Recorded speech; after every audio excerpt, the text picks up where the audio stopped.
Guys, welcome back to the channel. If you're new here, my name's Carrie, and today we're going to be doing another voiceover. We're actually going to be talking about the Mach-E, and not just any Mach-E, but the Mach-E RTR prototype. Man, this car is a beast. So hopefully you guys can hear me pretty well. It's hot in our house, so I got the fan going. But anyways, let's jump right in. This Mach-E is special. It's an all-wheel drive with 1,400 horsepower.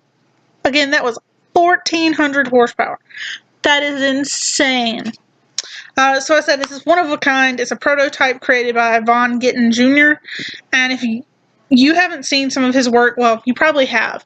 If you know of the unicorn that can block drives, Gittin Jr. actually created that car. And man, that car is a beast. If you haven't seen it, it is a two-body, all-wheel drive Mustang, twin turboed. It's like a 65 body style Mustang. I don't know if it's like a shell of an actual one or if it's a body. I don't know. Can't tell you that. Don't know that. But anyways, so normally Ford builds a car and sends it to Gittin Jr. to tune it and everything. But this time they actually did a little bit more. He said, I want my hands on this. He said, as soon as you can get me a white Mach-E, we will get started. So I don't know exactly what all he had his hands in on it. I don't know if he just did aerodynamics or if he helped with the motor and tuning or what he did. I can't tell you that. But anyways, I do know that he worked on this car in his garage in Concord, North Carolina, which is awesome because for those of you who know, we live in North Carolina and Concord is probably about two and a half hours from where we live, if I remember correctly. So that's awesome. I love that. Love hearing things like that. So let's go ahead and start with the inside. It's got seven electric motors that power it. 3 are connected to the front differential and 4 are connected to the rear. And that's just crazy. So each one of those electric motors is kicking out like 200 horsepower. What? That's crazy. Anyway, so Ford worked really close with RTR trying to get everything worked together for this. They spent 10,000 hours between the whole thing. And if you break that down 24 hours in a day, that's 416 days. Like non-stop. So that would be crazy. So they've probably been working on this car for years. I know that Gittin Jr. I don't know where I got Gittin Jr. Has had it with him for, I believe, at least a year. So I think that's what makes me think he was more working with the aerodynamics. So with the aerodynamics, they focused on, well, before we go to aerodynamics, let's talk about the battery. It's got a 56.8 kilowatt battery. It has ultra high performance and high discharge rate.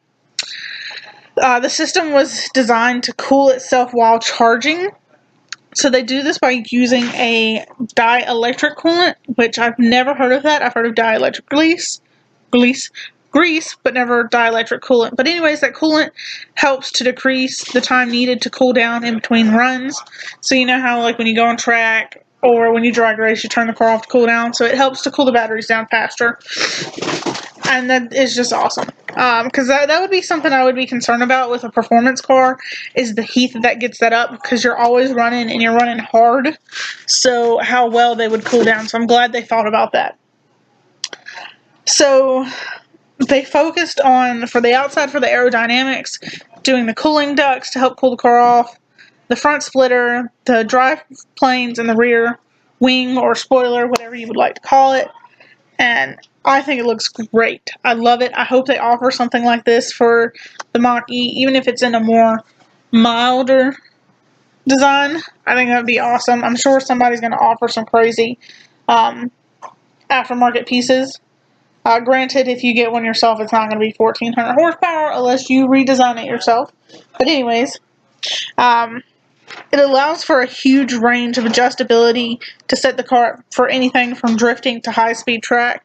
And there's actually a video out that I will link under this one of him going up against a bunch of other Mustangs, like the NASCAR Mustang, one for track, the unicorn for drifting, and it is so cool. And I never thought, like, the whine of it for the electric motor almost sounds like the whine of a supercharger. It's weird, but that's what it sounds like to me.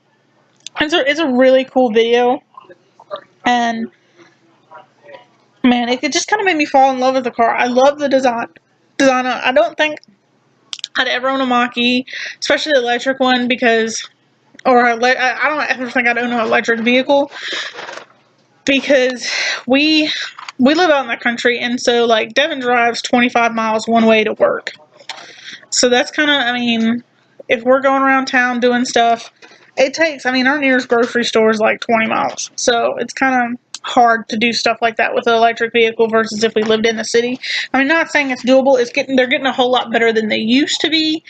But for us, theoretically, a hybrid would be more useful.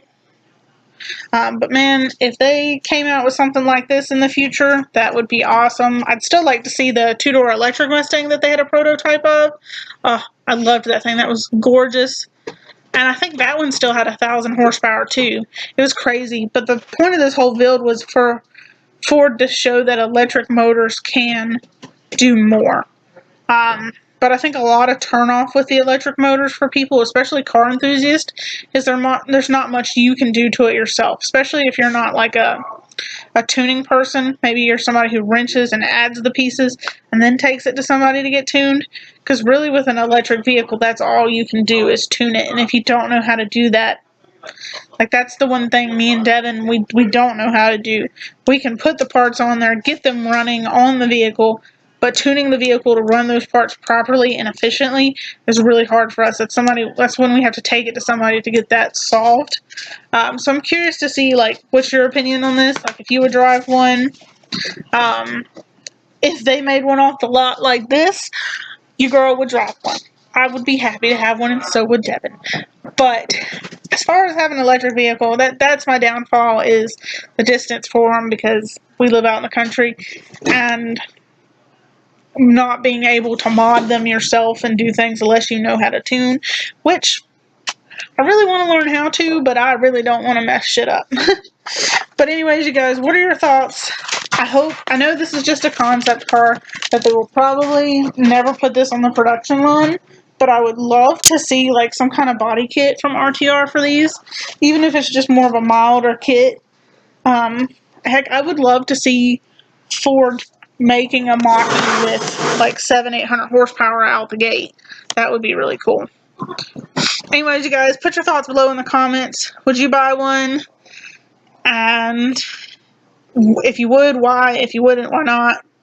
I will link that video like I said before. Anyways, you guys, y'all have a great day. Don't forget to like and subscribe if you haven't already. Y'all hustle harder.